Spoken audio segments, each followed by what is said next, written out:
And That's a very unique experience. proposal. That was the first time I realized what I was talking about earlier. If I can outweigh his anxiety and depression with excitement, I can get him to do anything. He didn't really hear anything besides, I'm going to take you to Nashville and write with the #1 writer. So then I'm like, okay, let's talk about what you're going through, what we should talk about in the song, because I want you to write about something you don't talk about. Yeah. So we sat on his back porch and talked about what he wanted to say, and we finally came up with this idea about how, you feel so comfortable in war that it feels uncomfortable to come home.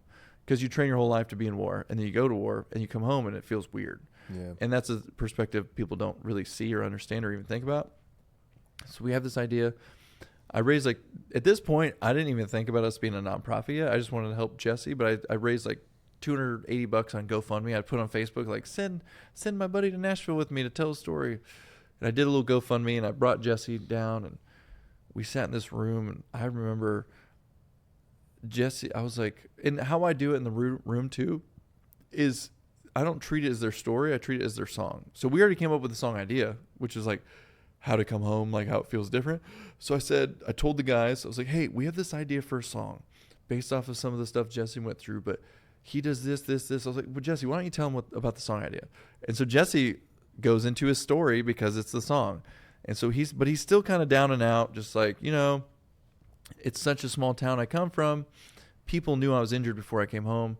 So they try to pump me up, and they'd see me in the market and be like, oh, you're looking so good. Aren't you blessed to be home and glad to be home? So he was telling the story, and Blackjack Billy's like, okay. And they have a guitar, so they're actually playing something here. They say, what about something like, hey, boy, you looking good. I know you're glad you're back. Man, I heard you got hurt real bad. Is it something like that? Jesse's eyes just lit up. Because when you hear that with actual music coming back, and you just said these words, and now they're singing them back to you, he opened up more than I've ever heard him talk before, word vomiting. And I heard stuff he's never even told me before, and we're really close. And it was the coolest thing ever, because after 3 hours, he was texting the song to his wife, to his sister, to his mom. He was telling his entire story to his family he's never talked to before about that story. Wow. And his mom was like, we got our son back. And his sister's like, I finally understand my brother-in-law. And it was one of the most important things I've ever done, because I realized right then, a 3-hour session could absolutely save someone's life.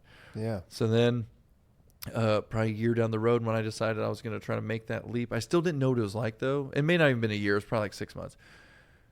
Same random, there's so many moments in my life that are just whoa. Serendipitous or something? So God, I mean, for me, it's a God thing. It's everything was planned, and it's so in your face that it's hard to deny sometimes.